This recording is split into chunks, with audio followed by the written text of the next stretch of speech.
अगला 1 घंटा साथ रहने वाले हैं। और हो सकता है आपके जहन में एक बात चल रही हो कि जिस व्यक्ति को मैं जानता नहीं, पहचानता नहीं, उस व्यक्ति को मैं अपनी जिंदगी का 1 घंटा क्यों दूं। और ये बात बिल्कुल ठीक है, क्योंकि आपका दिया हुआ वक्त लौट के वापस नहीं आने वाला और ना ही आप मुझसे मांगने वाले हैं। एक बारी को अगर आप मुझे पैसा दें तो हो सकता है मार पीट के वापस ले भी ले, हालांकि मेरी चमड़ी बहुत मोटी है, पर आपका दिया हुआ वक्त आप मुझसे वापस नहीं मांगने वाले। इसीलिए अगले 1 घंटे में क्या होने वाला है उसकी एक शॉर्ट समरी मैं आपके साथ अगले 5 मिनट में शेयर करने वाला हूँ। और यदि आपको लगता है उन 5 मिनट को जानने और समझने के बाद कि आज की ये इंफॉर्मेशन आपकी लाइफ में कुछ पॉजिटिव ट्रांसफॉर्मेशन लेके आ सकती है, केवल तब आप आज की जूम मीटिंग का पार्ट बने रहिएगा।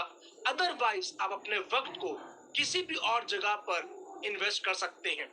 आज जो इंफॉर्मेशन मैं आपके साथ शेयर करने वाला हूँ ये billions and billions of dollars की इंफॉर्मेशन है। और मेरी एक बात याद रखिएगा, जिंदगी में कामयाब होने के लिए केवल एक चीज चाहिए और वो है इंफॉर्मेशन। जब हमें सही इंफॉर्मेशन, सटीक इंफॉर्मेशन बाकी लोगों से पहले मिल जाती है और मैं उसको एक सही प्लेटफॉर्म पर एग्जीक्यूट कर देता हूँ तो मैं अपनी जिंदगी में कामयाब हो जाता हूँ। और आज जो इंफॉर्मेशन मैं आपके साथ शेयर करने वाला हूँ वो एक प्रूवन इंफॉर्मेशन है, वो एक सत्य इंफॉर्मेशन है, वो billions and billions of dollars की इंफॉर्मेशन है। हो सकता है आपको मेरी बात अति शोक्ति लग रही हो, बढ़ा चढ़ा के बोली हुई लग रही हो, पर मैं आपको बताना चाहता हूँ जब तक मैं आज के जूम मीटिंग को मुकम्मल करूंगा, यहाँ बोली हुई एक एक शब्द, एक एक लफ्ज, एक एक अल्फाज को मैं सत्यता से स्थापित कर चुका हूँगा। आज की इस जूम मीटिंग के अंदर सबसे पहले तो मैं आज आपके साथ एक ऐसी इंडस्ट्री के ऊपर बातचीत करने वाला हूँ जो कि आने वाले वक्त की इंडस्ट्री है, जो भविष्य की इंडस्ट्री है, जिसमें आज कंपटीशन बहुत कम है और स्कोप बहुत ज्यादा है, जहां पर उतनी ही मेहनत करके किसी भी और जगह के मुकाबले ज्यादा तेजी से कामयाबी हासिल की जा सकती है।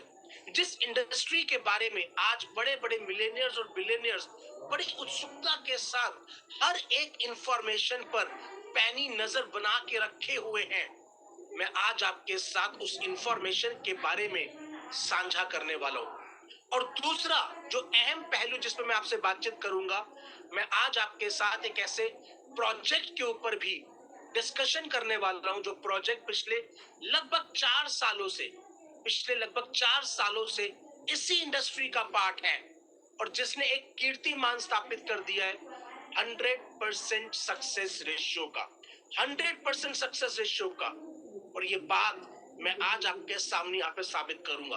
तो अगर आपको ऐसा लगता है कि आपको एक ऐसी इंडस्ट्री के बारे में जानने की जरूरत है जहां पे किसी भी और इंडस्ट्री के मुकाबले ज्यादा तेजी से कामयाबी हासिल की जा सकती है, और आपको एक ऐसे प्रोजेक्ट के बारे में जानने की जरूरत है जो 100% सक्सेस रेशियो के साथ ग्रो कर रहा है, तो ये जगह आपके लिए।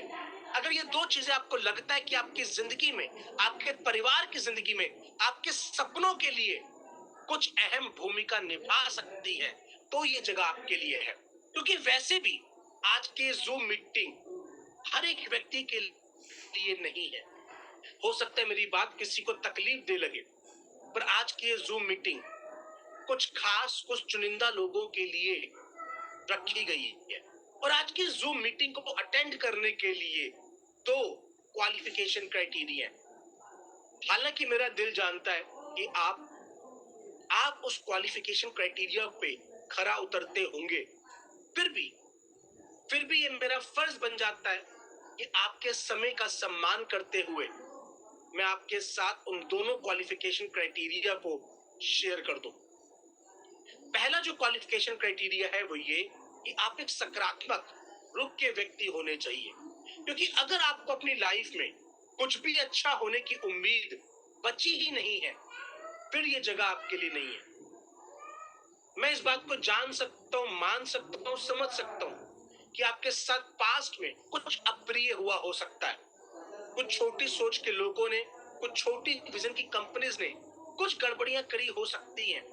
पर एक कहावत है कि दूध का जला छाछ भी फूंक फूंक के पीता है, पर पीता तो है, पीना छोड़ तो नहीं देता, जीना छोड़ तो नहीं देता।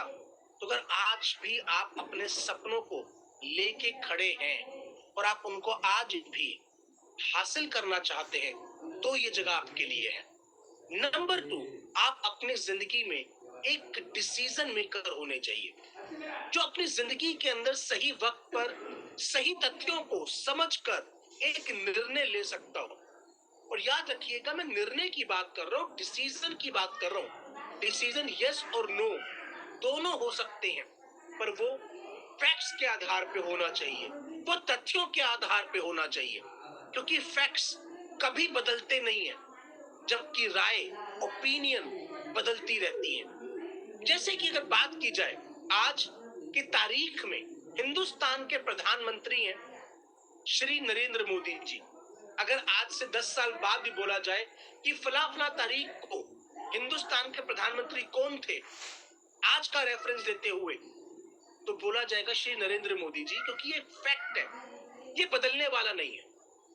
जबकि जबकि वो अच्छा काम कर रहे हैं, बुरा काम कर रहे हैं, वो अच्छे प्रधानमंत्री हैं, बुरे प्रधानमंत्री हैं, इसके ऊपर हर एक व्यक्ति की राय अलग अलग हो सकती है और वो राय बदल सकती है, क्योंकि वो ओपिनियन है।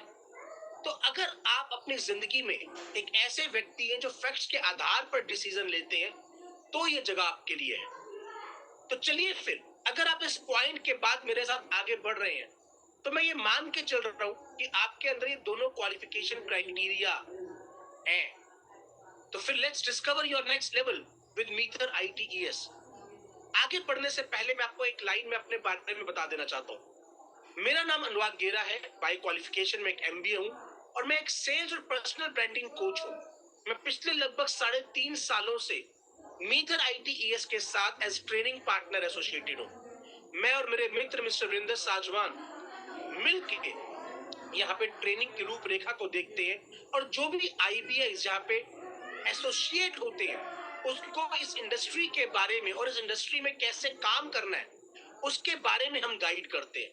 और इस दौरान हमने एक दो नहीं, सैकड़ों नहीं, हजारों ऐसे सक्सेस स्टोरीज देखी है, जो लोग 10-10 सालों से लगातार पूरी जद्दोजहद करने के बावजूद भी अपनी जिंदगी में कामयाबी हासिल नहीं कर पा रहे थे, उन्होंने 10-10 महीने में वो कामयाबी हासिल करी है कि लोगों ने दांतों तले उंगलियां दबा ली।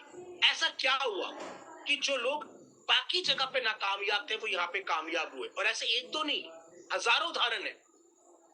तो इसके पीछे कोई तुक्का नहीं है, इसके पीछे कंप्लीट फ्रेमवर्क काम कर रहा है, जो मैं आज आपके साथ शेयर करूंगा। और यदि आप अपने टाइम, एनर्जी और रिसोर्सेज की बचत करना चाहते हैं और उसको राइट जगह पर अप्लाई करना चाहते हैं, तो ये फ्रेमवर्क आपकी जिंदगी में एक ट्रिमेंडस चेंज लेके आएगा। ये फ्रेमवर्क मेरे सालों के तजुर्बे का निचोड़ है। तो चलिए फिर आज की बातचीत की शुरुआत करते हैं। इससे पहले कि मैं आपको ये बताऊं कि मीटर ITES क्या है और आपके परिवार के लिए क्या कर सकता है, मैं आपको ये बताना चाहता हूं कि मीटर ITES क्या नहीं है और आपके परिवार के लिए क्या नहीं कर सकता। मीटर ITES कोई रातों रात अमीर होने की स्कीम नहीं है, ये कोई मनी डबलिंग स्कीम नहीं है। तुम इतना पैसा लगा दो, तुम्हें इतना आता रहेगा, ओए होए तेरी बल्ले बल्ले हो जाएगी, ऐसी भी कोई स्कीम नहीं है। मीटर ITES कोई स्कीम ही नहीं है, ये एक बिजनेस प्रपोजल है, जो ऐसी इंडस्ट्री का पार्ट है जहां पर कंपटीशन बहुत कम है और स्कोप बहुत ज्यादा है। इसीलिए किसी भी और जगह के मुकाबले यहाँ पर उतनी ही मेहनत करके ज्यादा तेजी से कामयाबी हासिल करना मुमकिन है। साथ ही साथ पिछले 4 सालों में मीटर ITES ने एक ऐसे सीक्रेट सक्सेस सिस्टम को डिकोड कर दिया है कि कोई भी व्यक्ति यदि उस सिस्टम के साथ अपने आप को प्लग इन करता है तो उसकी जिंदगी में कामयाबी सुनिश्चित है। मैं आपको बताना चाहता हूं कि मीटर ITES की शुरुआत हुई नवंबर 2020 में और आज हम लगभग 4 साल कंप्लीट कर चुके हैं। इन 4 सालों में वो क्या बातें थी जिन्होंने मीटर ITES को एक अलग ही लेवल की कामयाबी तक पहुंचाया? क्यों? बहुत सारी कंपनीज जिन्होंने मीटर को ही कॉपी किया, हूबहू कॉपी किया, वो नाकामयाब हो गई, वो नेस्ता नाबूद हो गई, वो खत्म हो गई, पर मीटर लगातार ग्रो करती जा रही है। इसके पीछे एक फ्रेमवर्क काम कर रहा है जिसको मैं बोलता हूं PICS, पिक्स फ्रेमवर्क। ये फ्रेमवर्क बहुत इंपॉर्टेंट है आपके लिए यदि आप अपने टाइम, एनर्जी और रिसोर्सेज को बचाना चाहते हैं। अगर आप किसी भी प्रोजेक्ट को 99% एक्यूरेसी के साथ जज करना चाहते हैं, ये मेरे सालों के तजुर्बे का निचोड़ है। पिक्स फ्रेमवर्क के अंदर जो सबसे पहला एलिमेंट है that is P। P stands for people. किसी भी कंपनी को फर्श से अर्श तक लेके जाने में और अर्श से फर्श तक लेके आने में जो सबसे बड़ा रोल रहता है वो रहता है उनके लोगों का। वो लोग जो उस कंपनी को हेड कर रहे हैं, जो उस कंपनी को मैनेज कर रहे हैं, उनकी सोच क्या है, उनके क्या विजन है, वो डिफिकल्टी आने पे किस तरीके से, किस नजरिए के साथ डिसीजन लेते हैं, ये सारी की सारी बातें डिपेंड करती हैं कि उस कंपनी का चैलेंजेस के टाइम पर क्या रुख रहने वाला है। वो कंपनीज लोगों को ज्यादा महत्व देती हैं या केवल अपने प्रॉफिट्स को? वो असूलों को ज्यादा महत्व देती हैं या प्रॉफिट्स को? ये सब चीजें डिपेंड करती हैं कंपनी की कामयाबी के पीछे। एक उदाहरण देना चाहता हूं। अभी कुछ समय पहले रतन टाटा जी की डेथ हुई है। उन्होंने टाटा को $4 बिलियन से एक $100 बिलियन की ऑर्गेनाइजेशन बनाया, पर उन्होंने हमेशा people first and nation first की पॉलिसी को अपने लिए बना के रखा। क्या आप जानते हैं टाटा ने पाकिस्तान गवर्नमेंट का हजारों सूमों का एक ऑर्डर रिजेक्ट कर दिया था केवल इसलिए क्योंकि वो पाकिस्तानी गवर्नमेंट से आया था। इतना ही नहीं, जब 26/11 के अटैक के बाद टाटा ग्रुप ने ताज होटल को रीबिल्ड करने के लिए एक टेंडर निकाला तो उसके अंदर 2 पाकिस्तानी इंडस्ट्रीज ने भी टेंडर डाला। उनको उसमें पार्टिसिपेट ही नहीं करने दिया गया। वो इंडस्ट्रियलिस्ट बिना परमिशन लिए, बिना अपॉइंटमेंट लिए बॉम्बे हाउस पहुंच गए रतन टाटा जी से मुलाकात करने के लिए। उन्हें दिन भर बिठा के रखा गया, पर रतन टाटा जी ने उन्हें मुलाकात का समय नहीं दिया। वो लोग हिंदुस्तान की सरकार से मिले, दिल्ली आके वहां पे एक मिनिस्टर से मिले। उस मिनिस्टर ने भी फोन किया कि आप इनको एक बार मिलने का समय तो दीजिए। तो रतन टाटा जी का जवाब था, तुम बेशर्म हो सकते हो, मैं नहीं। ये क्या शो करता है कि एक व्यक्ति की सोच पूरी की पूरी ऑर्गेनाइजेशन को ड्राइव करती है। उनका किस तरीके का मानसिकता है वो एक कंपनी की डायरेक्शन को डिसाइड करता है। और आज अगर मीथर की कामयाबी के पीछे के एक इंसान की बात की जाए, मीथर की कामयाबी के पीछे की एक इंसान की बात की जाए तो वो है मिस्टर डेनिस सेहू, जिनकी लीडरशिप के अंदर मीथर एक कमरे और 2 लोगों से शुरू होके आज एक ग्लोबल प्रोजेक्ट बन चुका है और लाखों लोगों का परिवार आज मीथर के साथ कनेक्टेड है। ये मीथर की कामयाबी कोई तुक्का नहीं है, ये इस व्यक्ति की सोच है। ठीक वैसे ही जैसे रतन टाटा जी की सोच ने टाटा को एक नेक्स्ट लेवल पे ले गए।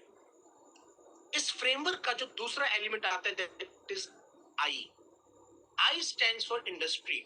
आप किस इंडस्ट्री का पार्ट बनने वाले हैं, उस इंडस्ट्री का अपना कोई स्कोप है भी या नहीं है? क्योंकि अगर उस इंडस्ट्री का ही कोई स्कोप नहीं है तो फिर आपका कैसे होगा? अब इंडस्ट्री को 3 हिस्सों में बांटा जा सकता है, past, present and future. Past, present and future. भविष्य आपको नजर नहीं आ रहा होगा। क्यों? क्योंकि भविष्य हमेशा अंधकार में होता है, पर अगर उस भविष्य को कोई वक्त रहते आज देख ले, समझ ले, पढ़ ले तो वो अपनी जिंदगी की सबसे ऊंची कामयाबी पे जा सकता है। कैसे कर सकते ये काम, ये भी मैं आपको बताऊंगा। और उससे पहले बात करते हैं कि मान लीजिए अगर मैं आज आपको बोलूं कि मेरे पास दुनिया का सबसे बेहतरीन टाइपराइटर बनाने का फॉर्मूला है, आइए मिलके फैक्ट्री लगाते हैं और उसे बेचेंगे, तो क्या आप मेरा साथ देंगे? The answer is no. क्यों? क्योंकि टाइपराइटर बीते वक्त की टेक्नोलॉजी है, उसका अपना ही कोई भविष्य नहीं बचा, तो उसमें आपका मेरा भविष्य कैसे बनेगा? फिर सेकंड फेज की इंडस्ट्री आती है जो करंट फेज चलता है। सबसे ज्यादा लोग क्या गलती करते हैं? वो करंट फेज की इंडस्ट्री का पार्ट बन जाते हैं। करंट फेज की इंडस्ट्री में कंपटीशन बहुत बढ़ चुका होता है और स्कोप बहुत घट चुका होता है। क्यों? क्योंकि बड़े बड़े प्लेयर्स उसमें ऑलरेडी एंटर कर चुके होते हैं और खास करके डायरेक्ट सेलिंग और नेटवर्क मार्केटिंग के अंदर तो ये स्कोप बिल्कुल भी नहीं बचता।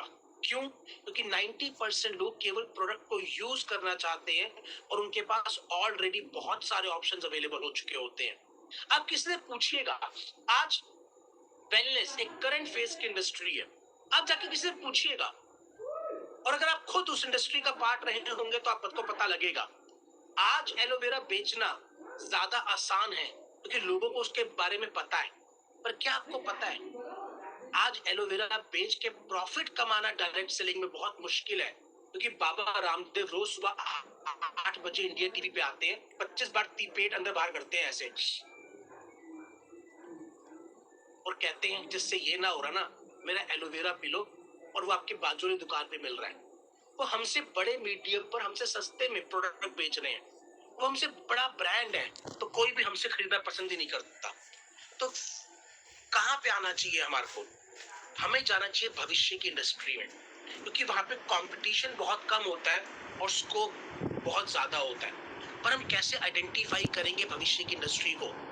बहुत सिंपल है, आप देख लीजिए कि क्या आपसे कोई बड़ा व्यक्ति उस इंडस्ट्री में एंटर कर रहा है। अगर कर रहा है तो आपको सोचने की जरूरत नहीं है। मेरी एक बात याद रखिएगा, आपको दिल्ली जाने के लिए दिल्ली तक का रास्ता पता होना जरूरी नहीं है, आपको बस कैसे सिलेक्ट। कोलैबोरेशंस एंड कम्युनिटी, ये 3 चीजें क्या है? किसी भी कंपनी को रेवेन्यू कौन देता है? उसका कस्टमर, क्योंकि प्रोडक्ट्स को तो उसी ने यूज करना है। अगर कस्टमर प्रोडक्ट यूज नहीं करेगा तो कंपनी में रेवेन्यू नहीं आएगा, कंपनी में रेवेन्यू नहीं आएगा तो कंपनी स्टेबल नहीं रहेगी, कंपनी स्टेबल नहीं रहेगी तो ज्यादा लंबी चलेगी नहीं, और ज्यादा लंबी नहीं चलेगी तो आपका मेरा कैरियर कैसे स्टेबल होगा? तो हमें ये देखना जरूरी है कि कंपनी के पास कस्टमर को देने के लिए कितनी प्रोडक्ट और सर्विसेज हैं, कि जितनी ज्यादा प्रोडक्ट और सर्विसेज होंगी उतना बड़ा रेवेन्यू मॉडल उस कंपनी का क्रिएट होगा, और जितना बड़ा रेवेन्यू मॉडल क्रिएट होगा उतनी कामयाब वो कंपनी रहेगी और उतना कामयाब उस कंपनी में मेरा कैरियर रहेगा। यही चीज को देखकर मैंने मीथर को चुना था, क्योंकि मीथर अपनी इंडस्ट्री वेब 3.0 की एकमात्र ऐसी कंपनी है, एकमात्र वाहिद ऐसी कंपनी है जो उन सातों के सातों एप्लीकेशंस पे काम कर रही है। मैं फिर बता रहा हूँ, एकमात्र ऐसी वाहिद कंपनी है जो उन सातों की सातों एप्लीकेशंस पे काम कर रही है, जो कि अभी तक वेब 3.0 में पॉसिबल हुई है। यानी कि हमारी टेक्नोलॉजी इन हाउस है, उस पे रन होने वाले प्रोजेक्ट्स हमारे इन हाउस हैं, उन प्रोजेक्ट्स को डेवलप करने वाली टीम हमारी इन हाउस है। एवरी सिंगल थिंग हमारे पास खुद पर है, हम सेल्फ रिलायंट हैं, हमें किसी और पर डिपेंड होने की जरूरत नहीं है। आप ये पूरा का पूरा चक्र देख पा रहे होंगे, ये सारी की सारी हमारे सर्विसेज हैं, ये सारे के सारे हमारे प्रोडक्ट्स हैं जो कि हम इस इंडस्ट्री में ऑफर कर रहे हैं। और हम इकलौती, मैं फिर बता रहा हूँ, इकलौती वो वाहिद कंपनी है जो एफिलिएट मार्केटिंग के जरिए अपनी कम्युनिटी को बिल्ड कर रहे हैं और जिनके पास एक कंप्लीट और फंक्शनल इकोसिस्टम है। We are the only company. इससे आपकी जिंदगी में क्या फर्क पड़ता है?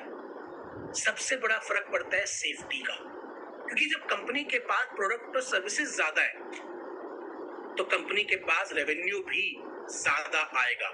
जब रेवेन्यू ज्यादा आएगा तो कंपनी ज्यादा स्टेबल होगी, जब कंपनी ज्यादा स्टेबल होगी तो आपका कैरियर भी स्टेबल रहने वाला है। अब मैं इन सारी की सारी सर्विसेज का कंपैरिजन एक एक करके at the end of the presentation live दिखाऊंगा। ये जो आप स्क्रीन पर देख पा रहे हैं ना, एक एक करके लाइव दिखाऊंगा।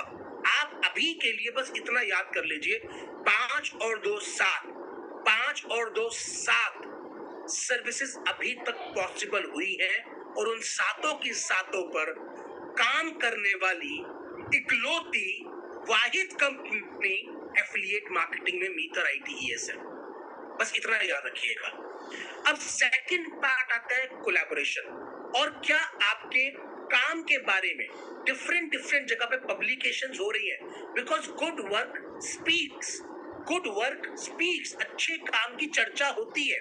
तो मैं आपको दिखाना चाहता हूं कि आज मीटर के रिलेटेड प्रोडक्ट एंड सर्विसेज पे, मीटर से जुड़े हुए आर्टिकल्स बड़ी पब्लिकेशन में आ रही है। जिन जिन के आप नाम सोच सकते हैं, उन सभी के अंदर मीटर